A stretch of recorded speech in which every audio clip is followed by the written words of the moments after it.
ଷଷ୍ଠ ଶ୍ରେଣୀର ଏହି ଗଣିତ କାଳାଂଶକୁ ସମସ୍ତ ଶିଶୁ ଭାଇ ଭଉଣୀମାନଙ୍କୁ ସ୍ୱାଗତ। ଆମେ ଆଜି ଆମ ବଡ଼ ଗଣିତ ବହିର ଜ୍ୟାମିତିରେ ମୌଳିକ ଧାରଣାର 3.3 ଆଉ 3.4 ବୁଝିବା। ଅଭ୍ୟାସ କାର୍ଯ୍ୟ 3.3 ଦେଖିବା।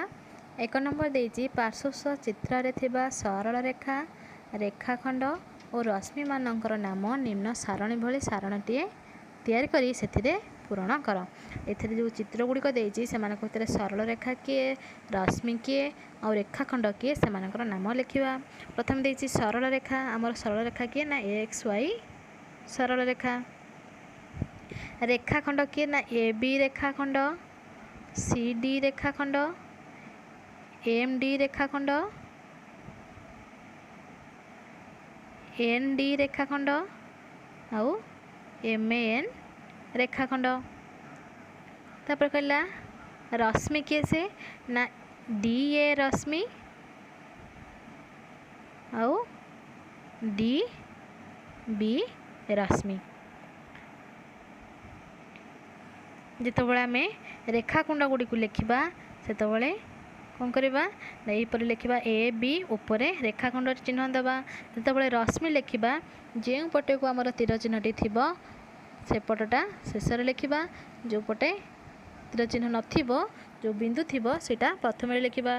DA ଏ ଆଡ଼କୁ ତୀର ଚିହ୍ନ ଦେଇ ଲେଖିବା DA ରଶ୍ମି। DB ବି ଆଡ଼କୁ ତୀର ଚିହ୍ନ ଦେଇ ଲେଖିବା DB ରଶ୍ମି। ସରଳ ରେଖା ସେମିତି ଲେଖିଲା ବେଳେ XY ସରଳ ରେଖା ଏହିପରି ଭାବେ ଲେଖିବା। ତାପରେ 2 ନମ୍ବର ତୁମ ଖାତାରେ 3ଟି ରେଖାଖଣ୍ଡ ABCDEF ଅଙ୍କନ କର। ପ୍ରତ୍ୟେକର ଦୈର୍ଘ୍ୟ ପ୍ରଥମେ କେବଳ ସ୍କେଲ୍ ସାହାଯ୍ୟରେ ଓ ପରେ ଡିଭାଇଡର ଏବଂ ସ୍କେଲ୍ ସାହାଯ୍ୟରେ ମାପି ନିମ୍ନସ୍ଥ ସାରଣୀ ଭଳି ସାରଣୀଟିଏ କରି ସେଥିରେ ପୂରଣ କର। ତୁମେ କ'ଣ କରିବ ନା ପ୍ରଥମେ ରେଖାଖଣ୍ଡ ଗୁଡ଼ିକ ଅଙ୍କନ କରିବ। ସେ ରେଖାଖଣ୍ଡ ଗୁଡ଼ିକୁ ତୁମେ ତୁମ ସ୍କେଲ୍ ଜିଓମେଟ୍ରି ବକ୍ସରେ ଥିବା ସ୍କେଲ୍ରେ ପ୍ରଥମେ ମାପିକିରି ଏଠି ତା'ର ଦୈର୍ଘ୍ୟ ଲେଖିବ। ପ୍ରଥମେ ଆମେ ରେଖାଖଣ୍ଡ ଗୁଡ଼ିକ ଅଙ୍କନ କରିବା, ତାପରେ ତାଙ୍କର ସବୁ ନାମ ଦେବା AB CD ଆଉ EF। ଏପରି 3ଟି ରେଖାଖଣ୍ଡ ଅଙ୍କନ କରିବା। ପ୍ରଥମେ ଆମେ ତାକୁ ଆମ ଜିଓମେଟ୍ରି ବକ୍ସରେ ଥିବା ସ୍କେଲ୍ ସାହାଯ୍ୟରେ ମାପିକିରି ଏଠି ଲେଖିବା। ଆଉ ତାପରେ ଆମ ସ୍କେଲ୍ ବକ୍ସ ଜିଓମେଟ୍ରି ବକ୍ସରେ ଥିବା ଡିଭାଇଡର ସାହାଯ୍ୟରେ ମାପି ଏପଟେ ତା'ର ଦୈର୍ଘ୍ୟ ସବୁ ଲେଖିବା। ତାପରେ ଦେଖିବା 3 ନମ୍ବର ପାର୍ଶ୍ୱସ୍ଥ ତ୍ରିଭୁଜର ନାମ କ'ଣ। ଗୋଟିଏ ଏଠି ପାର୍ଶ୍ୱସ୍ଥରେ ଆମର ଗୋଟିଏ ତ୍ରିଭୁଜ ଦିଆଯାଇଛି। ଆଉ ଏ ତ୍ରିଭୁଜର ନାମ କ'ଣ ନା ଏ ତ୍ରିଭୁଜର ନାମ ହେଉଛି ABC ତ୍ରିଭୁଜ। ତାପରେ କହିଲା ଯେଉଁ 3ଟି ରେଖାଖଣ୍ଡ ଦ୍ୱାରା ତ୍ରିଭୁଜଟି ସୃଷ୍ଟ ସେଗୁଡ଼ିକର ନାମ ଲେଖ। କେଉଁ ତ୍ରିଭୁଜ ରେଖାଖଣ୍ଡ ଦ୍ୱାରା ତ୍ରିଭୁଜଟି ହେଇଛି ନା ପ୍ରଥମେ ହେଉଛି AB ରେଖାଖଣ୍ଡ, AC ରେଖାଖଣ୍ଡ ଆଉ BC ରେଖାଖଣ୍ଡ। ତାପରେ କହିଲା ସ୍କେଲ୍ ସାହାଯ୍ୟରେ ପ୍ରତ୍ୟେକ ରେଖାଖଣ୍ଡର ଦୈର୍ଘ୍ୟ ମାପି ଲେଖ। ଆମେ ସ୍କେଲ୍ ସାହାଯ୍ୟରେ ଏମାନଙ୍କର ଦୈର୍ଘ୍ୟ ସବୁ ମାପିକିରି ଲେଖିବା। ନିମ୍ନସ୍ଥ ବାକ୍ୟମାନଙ୍କ ମଧ୍ୟରୁ ଠିକ୍ ବାକ୍ୟଟି ଗୁଡ଼ିକୁ ବାଛି ଲେଖ। ହେଉଛି ଗୋଟିଏ ସରଳ ରେଖା ଏକ ରେଖାଖଣ୍ଡର ଗୋଟିଏ ଅଂଶ। ଆମେ ବୁଝିଛେ କ'ଣ ଯଦି ଗୋଟିଏ ସରଳ ରେଖାଟି ଆମେ ଅଙ୍କନ କରୁଛେ ସେଥିରେ ଆମେ ଗୋଟିଏ ରେଖାଖଣ୍ଡ ଅଙ୍କନ କରିପାରିବା। କିନ୍ତୁ ଯଦି ଗୋଟିଏ ରେଖାଖଣ୍ଡ ଅଙ୍କନ କରୁଛେ ସେଥିରେ ଆମେ ସରଳ ରେଖାଟିଏ କରିପାରିବା ନାହିଁ। ତେଣୁକରି ଆମର ପ୍ରଥମ ବାକ୍ୟଟି ଭୁଲ ଅଛି। ତାପରେ କହିଲା ଗୋଟିଏ ରେଖାଖଣ୍ଡର 2ଟି ହିଁ ପ୍ରାନ୍ତବିନ୍ଦୁ ଥାଏ। ହଁ, ଗୋଟିଏ ରେଖାଖଣ୍ଡର 2ଟି ହିଁ ପ୍ରାନ୍ତବିନ୍ଦୁ ଥାଏ। ଆଉ ଗୋଟିଏ ସରଳ ରେଖାର କୌଣସି ପ୍ରାନ୍ତବିନ୍ଦୁ ନଥାଏ। ଆଉ ଗୋଟିଏ ରଶ୍ମିର କେବଳ ଗୋଟିଏ ମାତ୍ର ପ୍ରାନ୍ତବିନ୍ଦୁ ଥାଏ ଆଉ ଶେଷ ବିନ୍ଦୁ ନଥାଏ। ଗୋଟିଏ ରଶ୍ମିର କେବଳ ଗୋଟିଏ ହିଁ ପ୍ରାନ୍ତବିନ୍ଦୁ ବା ଆଦ୍ୟବିନ୍ଦୁ ବା ଶୀର୍ଷ ବିନ୍ଦୁ ଥାଏ ଆଉ ଗୋଟିଏ ରଶ୍ମିର ଶେଷ ନଥାଏ। ତାପରେ କହିଲା ଗୋଟିଏ ସରଳ ରେଖାର 2ଟି ପ୍ରାନ୍ତବିନ୍ଦୁ ଥାଏ। ତାହେଲେ ଆମର ଖଟା ହେଲା କ'ଣ ନା ଖ ଉକ୍ତିଟି ଆମର ଠିକ୍ ଅଛି। ତାପରେ କହିଲା ଗୋଟିଏ ସରଳ ରେଖାର 2ଟି ପ୍ରାନ୍ତବିନ୍ଦୁ ଥାଏ। ବୁଝିଲେ କ'ଣ ନା ଗୋଟିଏ ସରଳ ରେଖା ହେଲେ ତା'ର କୌଣସି ପ୍ରାନ୍ତବିନ୍ଦୁ ନଥାଏ। ତେଣୁକରି ଗ ଉକ୍ତିଟି ଆମର ଭୁଲ ଅଛି। ତାପରେ କହିଲା ଘ ଗୋଟିଏ ରଶ୍ମିର ଗୋଟିଏ ଆଦ୍ୟବିନ୍ଦୁ ଥାଏ। ହଁ, ଗୋଟିଏ ରଶ୍ମିର ଆମର କେବଳ ଗୋଟିଏ ମାତ୍ର ଆଦ୍ୟବିନ୍ଦୁ ବା ଶୀର୍ଷ ବିନ୍ଦୁ ଥାଏ। कहला 1 सेंटीमीटर समान 10 मिलीमीटर आमर सेटा उत्तर मध्य ठीक अच्छी।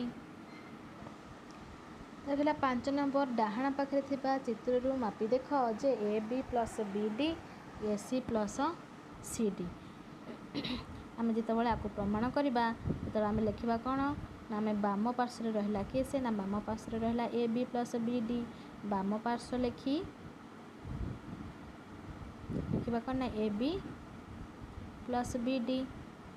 ए बी दैर्घ्य मनकर आम 1 सेंटीमीटर मापिदेले बी डी दैर्घ्य आमर 2 सेंटीमीटर हो गला तेणुकर आम A B plus B D होगा 3 सेंटीमीटर।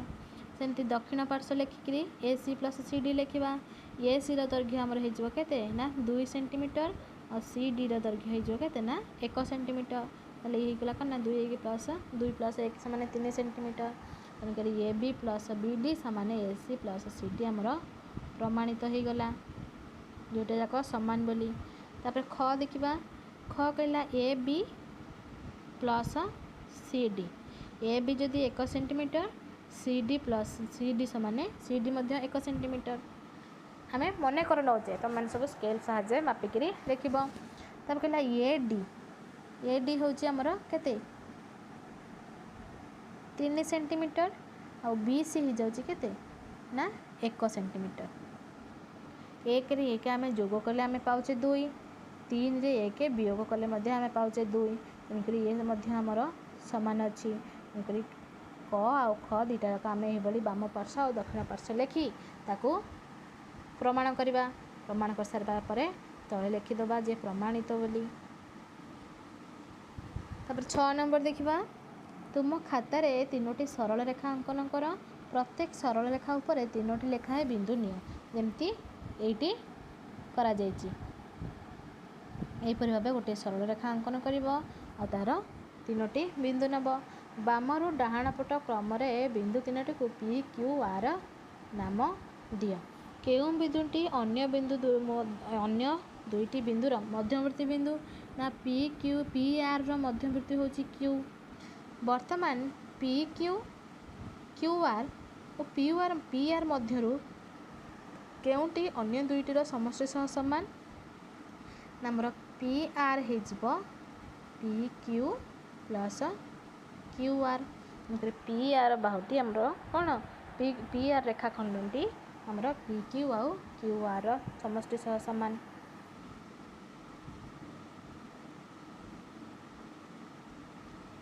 तापर जीवा 3.4 1 नंबर क गोटे सरल रेखी सीमा थिबा आबद्ध चित्र। आबद्ध चित्र कहले कौन ना आमर जमती कि चारिपटू संपूर्ण रूपे आबद्ध थी कौनसी फांक नथिबो। आ गोटे आबद्ध चित्र जदि न होइथिबो तारे से गोटे पटु जोड़ू फांक थिबो जदि से आमर गोटे आबद्ध चित्र हो पारिबो नाही। आ वक्र रेखीय आबद्ध चित्र आमर जदि से कहला गोटे सरल रेखी सीमा थिबा आबद्ध चित्र आम सरल रेखा थिबा गोटे चतुर्भुज हो गोटे आयत चित्र हो अंकन कर परिबा। गोटे वक्र रेखी सीमा थिबा विशिष्ट गोटे वक्र रेखी सीमा विशिष्ट आबद्ध चित्र अंकन करले आम गोटे वृत्त मध्य अंकन कर परिबा। सरला 1 नंबर क सरला ख कहला आंकी थिबा प्रत्येक चित्र रे दुईटी अंतस्थ बिंदु और दुईटी बहिस्थ बिंदु चिन्हट कर। अंतस्थ दुईटी लेखाएं अंतस्थ बिंदु आ दुईटी लेखाएं बहिस्थ बिंदु चिन्हट करदबा।